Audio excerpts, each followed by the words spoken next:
Hello everyone, it's Shane Kanto, your Wasteland Reviewer, and welcome to the Wasteland, episode 102, and maybe eventually I'll stop counting them. But this is my second episode focusing on John Carpenter, our first focusing on a feature film, Dark Star, and I have one of my oldest friends and one of my best friends, Matt, here to talk about this weird, quirky, rompy kind of space science fiction movie that I think we both have a lot of thoughts on. But if you haven't tuned in to Welcome to the Wasteland before, we have 3 segments. We have coming attractions and our feature film and some recommendations. But Matt, thank you so much for joining me. Thank you for having me. Thank you for having me as always, man. You should check out Matt on Letterboxd. He likes to put on the movies he checks out. And I guess it's time to jump right in. And this is going to be challenging through the month of January, doing coming attractions and actually finding things that you want to watch. Because F you, it's January, endless trash, to quote Red Letter Media.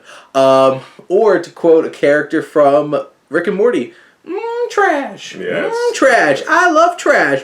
Trash. So, but I think we're both able to find something. But the wide releases this particular weekend are House Party, which was originally supposed to be an HBO Max original film. And then the new people who took over in Discovery are like, F that. We're not releasing like mid-sized budgeted movies on a streaming service. We're putting them in theaters. So we're getting House Party in a theater where a couple of guys have a house party in LeBron James's house. Then the American remake of A Man Called Uwe is A Man Called Otto, starring Tom Hanks, which seems like a grumpy old guy, and I'm sure Tom Hanks is having fun. And then Plane. Guess what? There's a plane in it. And it crash lands. And then Gerard Butler and Luke Cage himself, Mike Coulter, had to save all the passengers from evil people. Yay. So, we chose other movies. So, Matt, what did you choose? So, we just watched this trailer for a movie called Dormouse. I thought it was very interesting. I like the idea of, what's the guy's name? Donald Logue? Donald Logue. I liked him a lot when he was a detective inside of the show Gotham. Which it looks like he's a detective again in this. Yeah, so that'll be interesting. Also, I haven't seen it since college, so I barely remember it. But for some reason, and not because of the weird dialogue that was in this other movie, but just like the weird surrealness of, I guess, from what the 2 minutes that I saw reminded me of this Joseph Gordon-Levitt movie, Brick. Oh. Who? Brian Johnson. Yeah, the guy that did Looper, right? Yeah. Yeah. So I remember liking that movie a lot. So maybe that might be kind of interesting. But yeah, let's jump into a modern mystery, kind of like a gritty mystery. Yeah, and the main character is a cartoonist, and it looks like they try to incorporate that into the visuals of the movie. So that looks pretty cool. My choice is Shin Ultraman, which is a Fathom event coming out the Wednesday. So by the time this episode releases, Shin Ultraman will already have come out.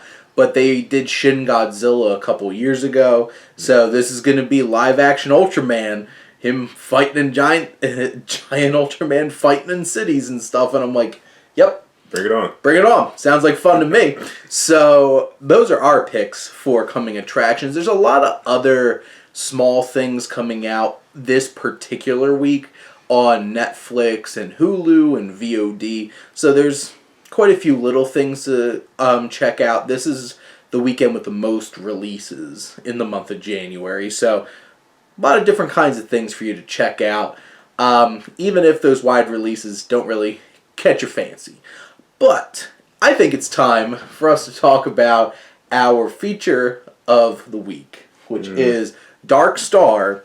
And this is the feature debut of John Carpenter, which he co-wrote with one of the stars of the film, Dan O'Bannon, who also co-wrote Alien. So these two met in USC, wound up making a $60,000 short film version of this, and then beefed it up 4 years later to release this hour 23-minute sci-fi comedy, which is about a group of astronauts on a ship, the Dark Star. They're 20 years into their isolating venture into space, basically dropping bombs on planets and stuff like that, because, like, I want to why? talk about that. You keep yeah. which is why. But this film is a quirky, low-budget, weird comedy in space, where basically it's like, what if you were forced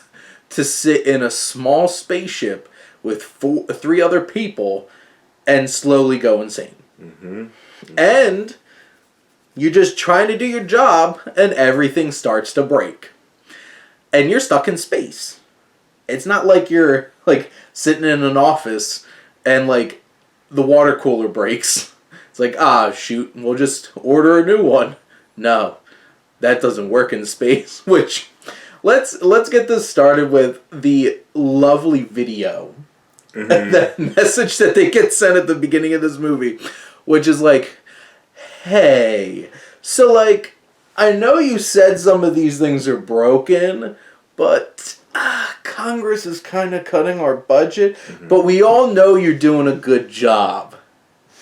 Okay, bye now. It reminded me, basically he did everything except for say, that would be great. Yeah. From Office Space, because the movie starts off with the fact that this is a message from Earth. You guys are doing a good job. I know that the conditions that you guys are in literally just killed one of you, specifically your captain. Yep. But we just need you just to kind of like keep on trucking. And truck they do. And truck they don't. And on top of it, they keep their captain, who is deceased, frozen in the ship every time they need some advice. That is so weird, and it's like, I'm happy I didn't get a deeper explanation to how that worked, but it's just hilarious. So more or less, this film is an hour and 22 minutes of what feels like a bunch of connected skits. That how I imagine this is John Carpenter and Dan O'Bannon are just sitting there like, this would be funny, wouldn't it? And then Dan O'Bannon's like, oh, you know what would be really funny? Oh, that is funny. Wait, this also would be funny. Let's put an alien in it. Let's put the captain. Let's say the captain is dead. Actually, no, never mind. Let's wait 20 minutes. Let's wait like 2/3 of the movie, and then let's go with, okay, he's actually in cryo sleep. Okay, no, more. Let's make the cryo sleep actually not really be cryo sleep, and actually he's awake, but he's also like pissed off that no one's talking to him. He's just sitting there frozen, and he's like really, really lonely and desperate for communication. Like there's so many weird, odd, random things, and the movie asks you to constantly go with it. Just go with it. And almost to the point where it's kind of like, for me it was impossible to stay in the plot and not kind of take myself out and just like laugh. But I think that's like also like an okay thing. Maybe it's okay to laugh. Even if it's not, I did. This whole entire movie just wants you to laugh. Yeah. Because everything is so absurd. Like, the captain part is like one of the last things that they introduced. That's just like, are you kidding me? On top of everything. But like, here's like some greatest hits. Because like basically more or less the plot of this movie is these astronauts are really struggling to get along with each other. One of them stays up in like the R2-D2 pod at the top of the ship. Basically, they have like this domed little scope area, and he's just like, no, I'm fine up here. It's like, he was the introvert during COVID, where it's just like, I'm going to stay by myself. I'm enjoying this. Goodbye, guys. I'm completely fine with this. Yeah, completely fine with this. And then everybody else is slowly but surely getting on each other's nerves. Like, none of them are professional. Just like, it's like firing off random rounds in the hallways, smoking on a spaceship. Smoking on a spaceship. Randomly taking a life form that you have to describe a life form, but I feel like I'm going to start to laugh. But so this thing is a giant beach ball painted red with like green spots and has little talon hands on the bottom, like feet. It was like duck feet. They're basically duck feet with bigger claws on them. And the one guy who's Dan O'Bannon, specifically one of the co-writers, he's like, I kept you because I thought you were cute. Well, now you don't do anything that I tell you. So, like, this thing's a living being, and you just kept it to just be like, I want to keep you on my spaceship, and then you wonder why this thing's acting out. And, like, that's what it feels more like. Like, most of the time it doesn't seem like it wants to kill him. It's like this thing's acting out like a teenager. And just, like, messing with him. Like... It's like hiding. Yeah, it's like bouncing around because it's a beach ball. Because it's a beach ball. At one point, he's like poking it with a broom, and it steals the broom. It's like and just like smacking him in the face with it. And then like also like all like the greatest of all time camera angle to give to the beach ball with the broom, kind of like yeah. Well, here's the thing. This is John Carpenter directing this, so like there is a lot of great camera work and direction in this film for a low budget film. Like what that leads up to is this character stuck in an elevator shaft, and just the camera angles of how they're shooting that, and then like how it's acting out, it starts tickling them. It's like while he's like holding on for dear life. This thing is like this beach ball monster is tickling him, and also you hear on the intercom like the ship's computer saying that the actual elevator, he's in the shaft, so like, the elevator is coming down. So he's fighting like two different situations. Yep. And he has to get into the elevator. I turned to Shane and I was like, this is like low budget Inception. Yeah. Like this is really bad and silly and weird and bad. And then he has to go through the bottom of the elevator, but then he gets stuck. Shoulders fit, hips don't. Yeah, not sure what's going on there. He's a thick boy. Yeah, he does squats on the ship. That's I guess that's his thing. Yeah. Every day is leg day when you're in space. And I don't know. And then he has to like blow up the elevator or something like that. I didn't really get that either. Oh yeah, he had to blow out because like the part that he's stuck in, the hatch, is like a screwed in separate piece, and he has to blow out that piece. And you would think like physics would be if you blew it out, he'd fall out the bottom, but he doesn't. But he walks out of the elevator like one of those things where it's like in a cartoon, an explosion goes off and you're all just like covered in dust and stuff like that, like Wile E. Coyote. Yeah, so that's where you really know this movie's not taking itself seriously. It's like, well, this is just a silly cartoon at this point. But one of my favorite dynamics is the ship computer and one of the bomb computers. So like we said, they're just bombing planets and stuff like that for why? For no reason, just because the planet is deemed unstable. Like hubris. Freaking humans just going around blowing shit up.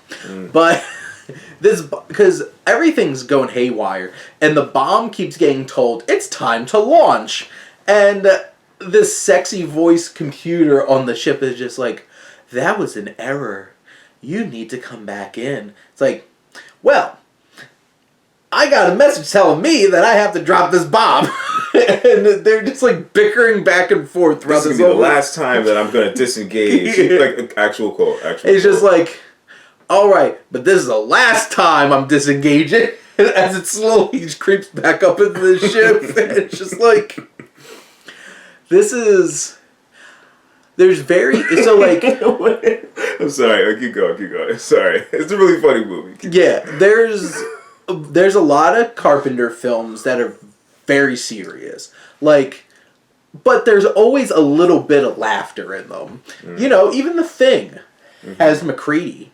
When it's just like, and he's just like, well, F you too, and just throws the bomb at it. You have its moments. This is like the same energy as Big Trouble in Little China. Where you shouldn't take any of that movie seriously because it's just ridiculous. Like this, except this is in space. And there's aliens made out of beach balls. Wild. Absolutely wild. It doesn't have... Like, it doesn't have the discipline in its script to, like, really stay on task a lot of the time. It does feel like a bunch of loose skits thrown together, and they're padded together because they're all on the same ship. So basically, it's everybody just wandering into the next dumb, ridiculous thing happening on this ship. But they're playing it straight, each one of them, every single time. Oh, the characters are playing completely straight. They're getting pissed off with each other. They're being extremely passive-aggressive. Mm-hmm. Like, they storm off from each other. Like, the one guy is just being a complete ass. Just, like, he puts on, like, these googly glasses with, like, the eyes that, like, have the springs. And he just sneaks up on the one guy, and the guy's just, like, blows a car smoke in his face. So he's like, oh, he's not bothered. I'm going to move on to the next guy. Mm-hmm. And this guy looks like he's going to murder somebody at some point. Tyrone time. He just has that, like, I'm going to come into work and just end it. Just destroy it. Just end it all kind of look to him. Except they're all stuck on this ship and you can't do anything about it. So, you know, it has a bit of a Doctor Strangelove kind of feel to it. Mm-hmm. Especially towards the end. Which won't ruin the final shot for you, but like... I want to say something about the ending really badly. Like... well, top 3 deaths, but spoiler alert. Yeah, go ahead. I guess okay. So I'll just say people die in very interesting ways. In the end of this movie, let's say one person dies because they're abducted by sparkles. One person dies riding a piece of, or maybe doesn't die, but riding a piece of. Equipment. Yeah, surfing a piece of debris of when their ship explodes, and then someone else dies. The person that is frozen in cryo goo, like frozen awake and sad and pissed off, just floating and flipping into the void. Like I think that's the way that I want to go. Just frozen in goo. I'll keep that in mind.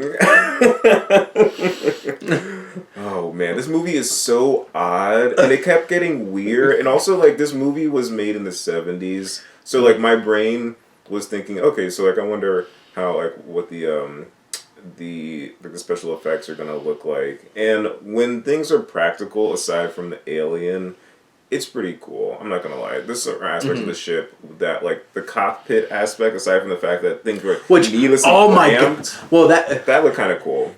It was hilarious because it was so done on purpose just to capture. Because, like, think of Office Space in space.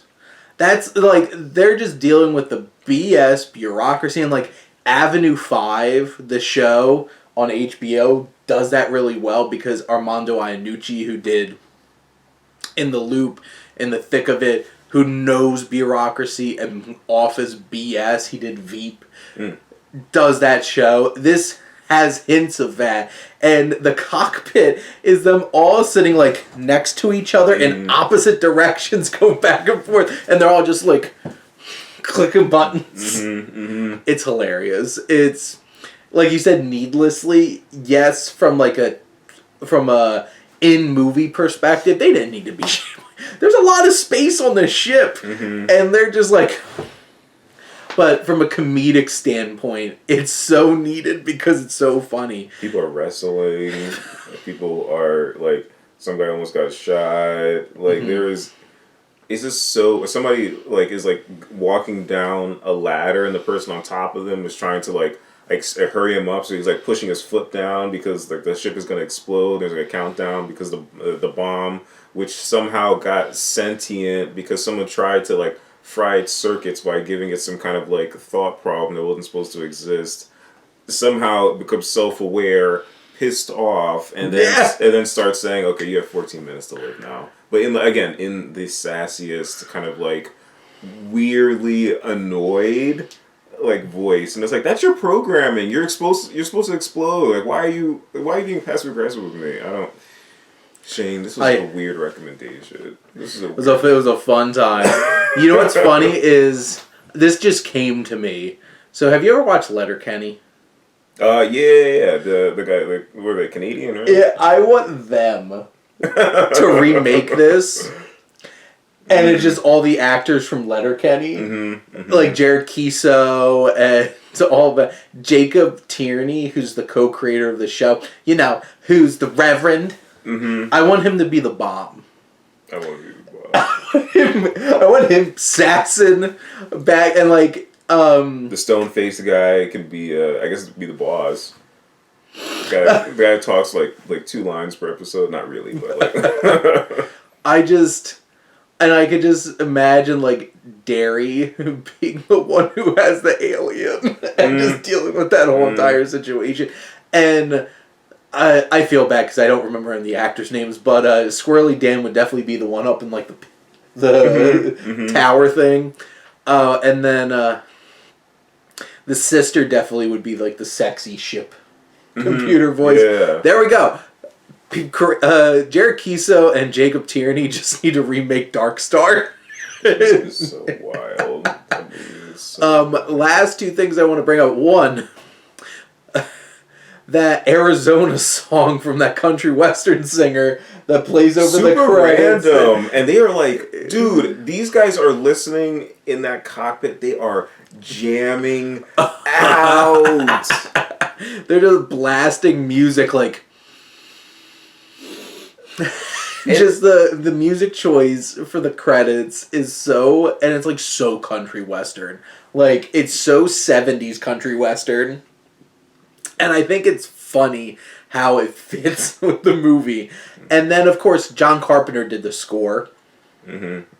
Which, like... There were some moments that I did like the suspenseful, kind of like odd, like what's about to happen. Because they're having a conversation about like mundane things. Like, oh, like when I was on Earth, like I used to love to surf in the ocean. But it's kind of, but it has like that, like kind of like the thing, kind of like music in the background. Which, like... It's like, are they about to get eaten by It's something? alluding to something that's gonna happen. And it keeps you on edge. And John Carpenter, obviously, is, like, king of composing his types of movies. Like, there's not tons of movies that I would love a John Carpenter score to. Because he just knows how to make those, like, pulpy feeling. Like, the new Firestarter movie sucked. Except the score was great. Oh, he did the score? Yeah. Gotcha. Like, my favorite part of the movie was the credits. Because I got to listen to the jam that he made for the end credits. I'm just like, no more sleepwalking Zac Efron or that damn girl burning shit. Nice. So, like, and John Carpenter obviously has made some iconic scores. Like, Halloween's amazing. But, like, so many of his scores are like the tones and stuff like that. It just works, and he knows his style of movie making, and it fits. So, but Matt, do you have any final thoughts on Dark Star? I like that you said it was a series of skits. I didn't even think about that. Like, I thought it was like this weird odyssey that just kept going and going. But I guess it is skits. I guess it would almost kind of be like if you took a bunch of, I guess if like SNL over the course of a month had just like a running storyline of just like people that don't like each other in a cramped ship with an alien and 2 bickering computers. I don't know why there needs to be 2 computers, but there was 2 computers. Like, if you could put all those elements into one long like I don't know, like showcase, and it'd be a movie. That is this movie. It is funny, it is weird. There's a bunch of stuff that we're not talking about that also is odd. Like, why their barracks have all that stuff on the wall? Never mind, it doesn't matter. But like, oh yes, it's a very man space. Like, I don't know. That's like what. One of the best visual gags is like the one guy is just reading a book. Pinback, who's played by Dan O'Bannon, is sitting there reading a book called The Man's Book, like a man's magazine. It's just like there's a guy with like buffalo horns on a ship trying to lasso a half-naked woman. Mm-hmm. And it's just like... It's like, what? Yeah, what have we ventured into? These are a bunch of lonely men. Incredibly lonely and slowly losing it. Yeah, I don't know. And then this movie is the moment where they completely lost it. Yeah, like it was like showing weird shades of that. I thought for sure someone was gonna just like take like a random like a weapon and just like go off because the that scene with the captain's log, and I was like, oh, okay, we're doing like Star Trek now. So this movie you said came out before A New Hope. Correct. So that's actually kind of interesting. So it's not because like this was a direct lampoon of 2001: A Space Odyssey. So like the whole section in the middle with Hal and everything. So like it is heavily influenced by 2001: A Space Odyssey, and just like what if everything went wrong except it was funny? What if Hal had another computer to bicker with? Instead of go straight killing the people. So it's like that kind of thing. And I think it works for what it is, and it's low budgeted, it's messy, but you're going to laugh. With or at it? I feel like most of it is with it. And then there are a handful of things where you're just like, wow, that looked really crap. It's stupid. But like that's the thing, it knows it's trying to be stupid. And what crazy is Dan O'Bannon follows this up by co-writing Alien, which is one of the best movies, not even just sci-fi, just best movies like of all time. Which if you think about it, it is very similar kind of setup with these people all in this condensed ship and stuff like that. It's just not funny. Or not like, it's not a comedy. It like some of the characters are funny. Because, there's a couple of them that have, like, a good time and stuff, yeah. But, like, it's obviously very serious. And it has a better structure. Like, Alien feels less of a bunch of skits and more of, like, this ratcheting up tension throughout the movie. Yeah, because, like, in this movie, and, again, going back to, like, the skits thing, like, this movie has ideas, but like no payoff. So like the captain's log thing, where you see this man kind of like watching his own like video diaries, and he's progressively getting more and more intense. And then like the latest one he records, like he says a bunch of like annoying stuff or whatever. He's like pissed off, and then at the very end he says they're gonna regret having, like, pissing me off as much as they do. But then there's no like payoff to that. So like, what was the point of the scene in the first place? We already know that these people don't like each other, and that guy has something going on like wrong with them. I don't know, because that was funny. And that's the thing. There's definitely things in this movie because they're funny and not because they serve a greater plot. Yeah. And I think this movie's okay with that. If you're forgiving of that, then that's completely fine. Yeah. You need to find the absurdity humorous instead of frustrating. If you need your movies to play it straight, don't expect this movie to like deliver a satisfying conclusion or like narrative and stuff like that. It's just a bunch of mayhem. Yeah. And if you're okay with that, then you're gonna have a fun time. No, good movie though. Good movie. But kind of good movie.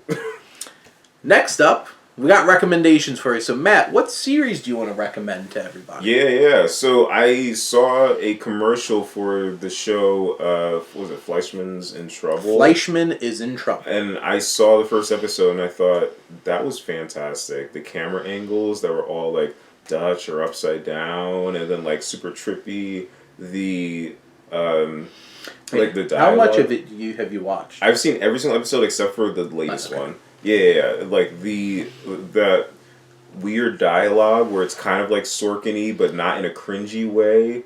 I don't know. It's just a really good show. It's just Jesse Eisenberg. Basically. Which I finished it, and I think it's a great show.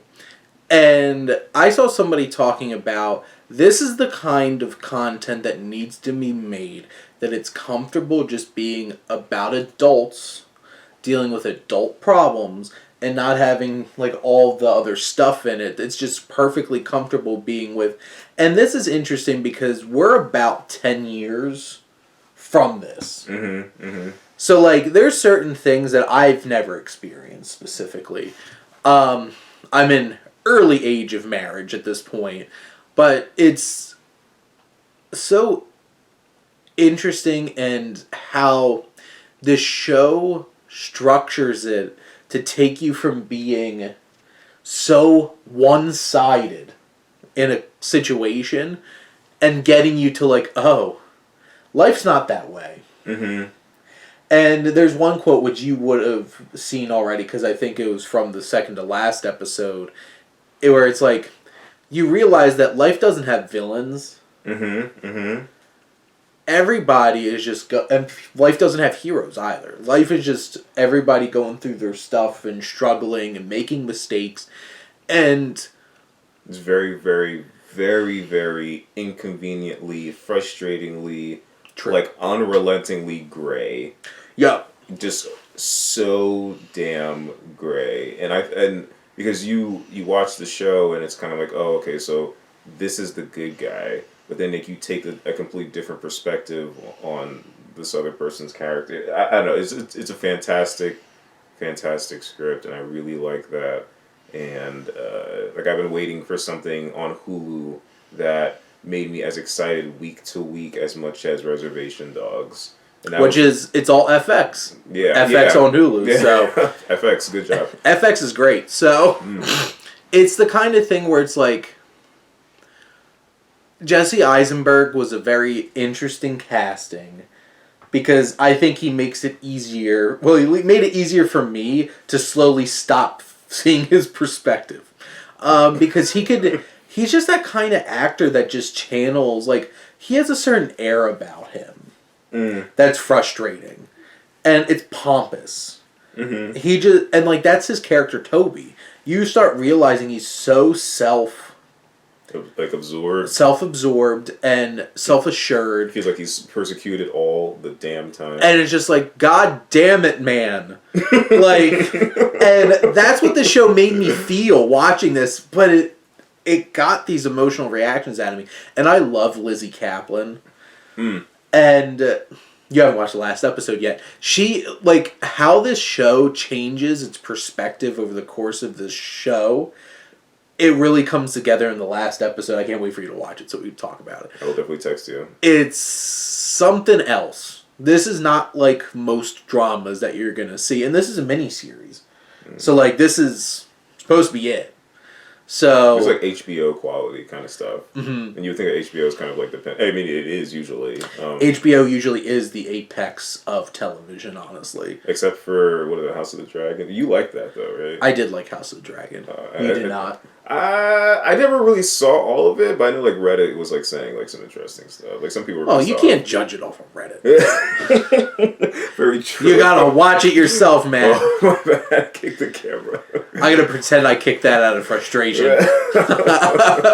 But it's the kind of thing. It's a challenging show, and it's not. Don't watch the show going in hoping for like this clean family drama kind of thing, because this is going to challenge you. No, it's very triggering, especially if you're going through like divorce specifically, or if you have been through divorce. Like this movie, I mean, this show is like about marriage and failing marriage. It's like, I knew I had a perspective of my father my whole entire life, and then there were certain things that I started learning as an adult that didn't like completely change my perspective on my parents, but slowly started like shifting things a little bit, where it's just like, maybe my mom wasn't perfect in this whole situation and stuff like that. And like you if you've been through stuff like that, that hits on a different level here. And maybe I'll love the show even more when I'm 40 and going through a lot of the things that they're going through at this starting of middle age, right? Mm-hmm. Now, I have a couple of recommendations. I usually like to do one new, one watch list, one of my movies. One, I have Corsage, which is the new Austrian film up for the Oscars this year, starring Vicky Krieps, who was from Phantom Thread. She plays Empress Elizabeth of Austria. It takes place in 1877. It's basically a woman turning 40, dealing with the fact that people don't just see her as downright beautiful anymore, that they make comments about her weight, And it's a very timely thing because it deals with that shift that I feel like most women deal with that are in like celebrity or in movies, where it's just like someday people are just like, we don't want to play with you anymore. And it's like that kind of thing, and her trying to take it back. And she is fantastic in this film. I don't think I would say this deserves to win Best International Film, but I think it should get nominated. EO and Decision to Leave Her. Too high up there for me, which we might be talking about one of them in another video. But I would definitely recommend Corsage. We'll move off my watch list, which I'll be doing an episode of Rowan in the Wasteland on, is Slither. Slither. Oh, the what is it? James Gunn with the horror thing. And the worms. The worms. There's a lot of slithering going on in here, and it has like Nathan Fillion and Michael Rooker, and Elizabeth Banks, and Jenna Fisher's in it, who was married to James Gunn at the time. She has a small role in it, but like it's a small town B horror creature feature with alien slugs, and there's a lot of body horror and all kinds of weird, disgusting stuff. I'm not feeling so good. And this woman's the size of like a freaking house. I think that movie was on the Bravo's like top 100 scary movies of all time. I think that was that. I'm like almost positive. I might be confused with something. That was crazy. Yeah. It's grotesque, like the makeup and everything, especially with like what Michael Rooker winds up turning into over the course of the movie. And then one of my movies that I rewatched, this is the only one that I've rewatched since I've recorded an episode, but I think it's worth mentioning, is Jessica Chastain as Tammy Faye Baker in Eyes of Tammy Faye. You know, it does lean into a lot of tropes that you get from like biopics and stuff like that, but boy does it have a poignant look at the hypocrisy of organized religion and all those televangelists. It's not as good as Righteous Gemstones, which you should watch that show. But I do think Jessica Chastain's amazing, and I think Andrew Garfield's amazing too. They're just two of the best actors working today. They're part of that like generation of actors who are turning late 30s, early 40s, and they just both kill it in this. Cherry Jones is great. Vincent D'Onofrio pops up for a little bit in it. Did you say Vanessa? Vanessa. Daredevil. Watch it if you haven't seen it. That's on Disney Plus now, right? Daredevil. Pretty sure you could still watch it on Netflix. They still own it. Oh, okay, gotcha. But yes, Vincent D'Onofrio will be back in Echo and Daredevil, maybe even Spider-Man 4, as the Kingpin is like, this painting makes me feel alone. Oh yeah, there's the snow bunny or something. It's just this like the snowscape. Yeah. That's like the first time you see him, just from behind this hulking figure, just like, damn. Mm-hmm. But this movie has a great cast in it, and there's some jams. She actually made some really great songs, honestly, and Jessica Chastain does a great job, which is funny because she's in a new show on Showtime, George and Tammy. Plays different Tammy. It's about George Jones and Tammy Wynette, and it's about like their marriage as country western stars and stuff like that. And it's Michael Shannon and Jessica Chastain, and they're both amazing actors. And you know, Michael Shannon is just like going crazy. Mm-hmm. Mm-hmm. He's terrible. I will find him. I trained my whole life for this, Carlisle. Where'd you train? On a farm? Michael Shannon just makes everything better. that was better than mine. I wish we got more Zod. And we definitely aren't going to get more now, because DC's a hot mess. Yeah, I want to ask you a question about, well, I'll ask you later, about like how you felt about the gutting. But we can watch my short thoughts on that for all of you to listen is, I'm glad they're gutting it, because this is a hot mess and just need to be blown up and restarted, because there was no leadership. Here's the thing. You have two options. You either have individual movies and let them do their own thing, Or if you're going to commit, you have to commit. And nobody committed to keeping this stuff together. There's been no Kevin Feige-esque person to keep this stuff together, and it's just been a hot mess. They're like, we trust Zack Snyder. Oh, no, we don't. And just like pulled it halfway through. It's just like, you can't do crap like that. Mm-hmm. Because Twitter will literally go on fire. I remember I was laughing about the release of Snyder Cut thing. I thought it was like funny, but then I was hearing... Then it turned... Yeah, apparently people were getting like threatened. Yeah. Like that fandom turned into Star Wars toxic fandom. Yep. And that's like a pretty bad place to be. Yep. Star Wars is like most toxic fandom at this point. It's just like, you don't want to be there. Yeah. And Zack Snyder was stoking it. He was just like off to the side and just like, no, stop it. And and that's the thing. They just need to just let it all go. I'm really hoping after Aquaman The Lost Kingdom at the end of this year, I hope 2023 is the end and they just move on with their lives afterwards. I do think it was really crappy what they did to Henry Cavill with that whole hubbubaloo. But, like, just move on. Also release Batgirl. Okay, now I'm done. Well, they legally can't. Oh, that's fun. Because they wrote it off as a tax write-off. Oh, that's... I wish I didn't know that. That's sad. Yeah, they would have the IRS up their ass in like 2 seconds. And that's someone you don't want coming after you. You could just ask any gangster in history. You could murder people, you could muscle people, but don't mess with your taxes. Because the IRS will get you. Just ask Al Capone. They'll get you for the racketeering. They'll get you for the tax evasion. That's how they get you. Be better with your money. But that's the thing, you can't because you're doing illegal stuff to get it. So also that you're just destined for the IRS to be like inconsistency. Let's pull this thread a little bit. As somebody with a master's in accounting, you pull that thread.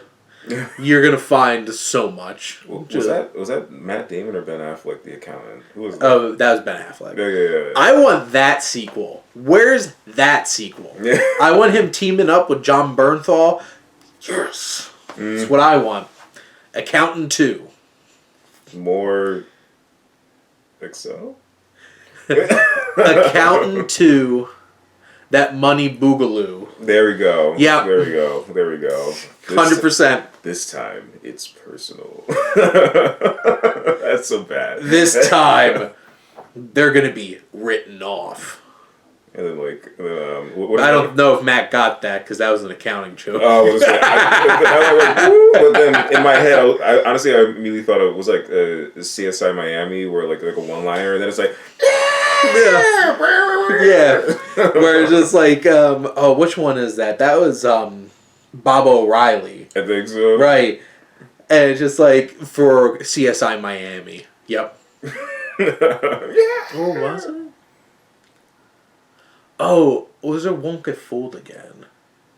I think it's Won't Get Fooled Again as CSI Miami. I think Bob O'Reilly was CSI New York. Okay. I think they just ran out of Who songs eventually because they made so many CSI and NCIS shows.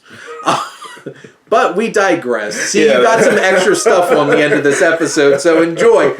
But Matt, thank you so much for coming on. Thanks for having me. Thanks for letting me digress. Yes. And thank all of you out there for always tuning in and supporting your Wasteland Reviewer.